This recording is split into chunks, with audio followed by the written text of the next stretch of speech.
Haiti is the poorest nation in the Western Hemisphere. Social and political chaos reign in this Caribbean country. Criminal gangs, more powerful than the state's security forces, are ruling Haiti.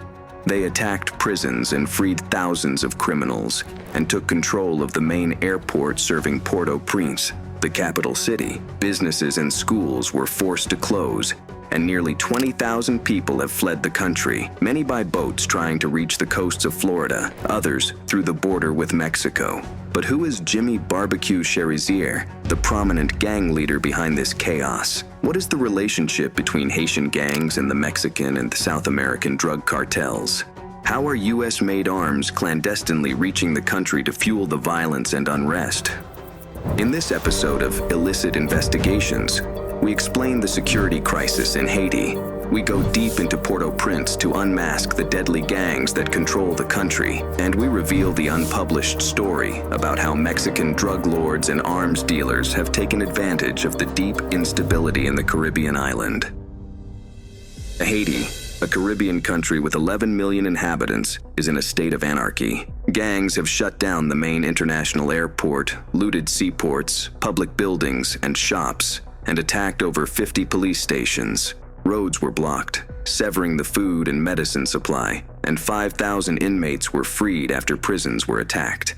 In March 2024, dozens of trucks from the World Food Program were held up by individuals demanding the resignation of Prime Minister Ariel Henry, who had to turn back while stranded in Puerto Rico after a trip to Kenya. The current crisis can be traced back to 2021, when then Prime Minister Jovenel Moïse, who was confronting a severe economic and political crisis and ruling by decree without a democratic mandate, was assassinated. Haiti has not held elections since 2016. Following that tragic episode, Ariel Henry was sworn in as prime minister with the support of the international community. However, his authority was never fully established, as Haitians continued to struggle with soaring prices and a crumbling infrastructure. Mr. Henry is widely considered an illegitimate leader. In Haiti, the state has essentially lost credibility and power, and gangs have seen an opportunity to gain control.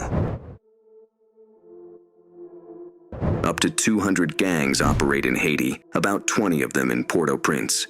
They range from small groups of a few dozen young men who share pistols to crews of roughly 1,500 men with weekly salaries and automatic weapons who belong to hierarchical organizations with bosses. Two main gang federations, GPEP and the G9 family, control many of the poorest neighborhoods in the capital. The groups have been historically tied to political parties. G9 is affiliated with the ruling Haitian Tête Kale party, while GPEP tends to support opposition parties. The gangs have various chiefs in different neighborhoods, but recently a gangster named Jimmy Cherizier, who is known as Barbecue, has emerged as the visible leader. A former police officer known for his ruthlessness, he has been accused of leading massacres. His gang alliance, the G9, commands downtown Port-au-Prince and has attacked neighborhoods allied with opposition political parties, looting homes, abusing women, and slaying people at random.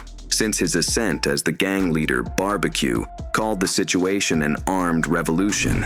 Haitian gangs have grown in size and firepower and have gained more territory. They charge fees to pass certain highways and to recover hijacked trucks, and demand ransoms to release kidnapped victims. Their dominance is so pronounced that they've incited calls for rebellion and threatened civil war unless their demands are met. This pressure precipitated the resignation of Ariel Henry as prime minister, leaving Haiti without a head of state.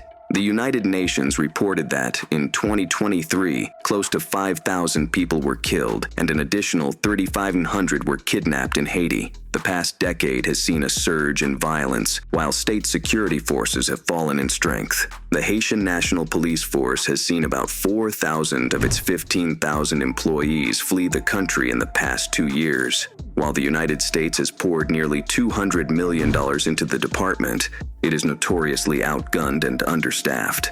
Haitian police owns 47 armored cars, but in a recent visit by the UN investigators, less than half were operational. Corruption in Haiti is huge, leading to poverty, hunger, and mass migration. There is no exact number for how many trafficked firearms are currently in Haiti, but the gangs are getting more powerful every day. A UN report suggests that up to 500,000 illegal weapons may be present within the country. The pressing question remains: who is supplying the Haitian gangs? It is evident that arms dealers are exploiting the crisis for profit. Guns and ammunition are smuggled into Haiti from land, sea, and air, originating from U.S. states such as Florida, Texas, and Georgia. Significant seizures have occurred at the nation's main ports in Port-au-Prince, Port-de-Paix, and Cap Haitien, where illegal weapons are concealed in shipping containers, mingled with toy and clothing donations. In July 2022, Haitian authorities confiscated hundreds of weapons along with 15,000 rounds of ammunition in a shipment from Florida, intended for an Episcopal church in Haiti. The United Nations has found that Port-au-Prince has been flooded with every type of firearm, including high-powered rifles like AK-47s and AR-15s, 9mm pistols, sniper rifles, and machine guns. Haiti's borders are notably vulnerable to a variety of contraband.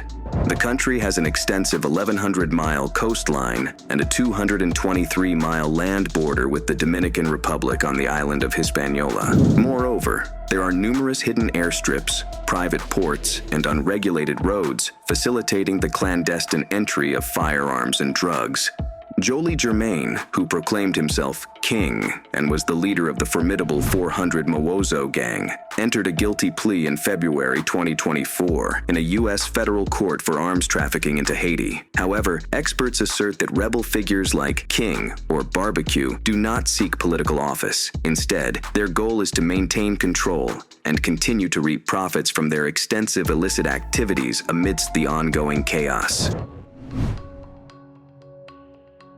Government corruption has been a core factor in Haiti's prolonged instability. For 2 decades, this small nation has struggled with violent political unrest, and the severe earthquakes in 2010 and 2021 only exacerbated the situation. The earthquake in 2010 was among the most lethal ever recorded, claiming the lives of approximately 250,000 people and shattering the country's fragile infrastructure. This calamity marked the onset of a significant opportunity for South American and Mexican drug cartels. Haiti's main airport became a no-man's land as aircraft from around the globe, carrying humanitarian aid, arrived continuously day and night. In 2010, Colombian drug lords such as Daniel El Loco Barrera, in partnership with the Sinaloa cartel, began to exploit Haiti as a hub for cocaine trafficking. During that period, Ismael El Mayo Zambada dispatched his chief lieutenant, Rodrigo Arechiga Gamboa, also known as El Chino Antrax, to the Venezuela-Colombia border to send out stealth aircraft.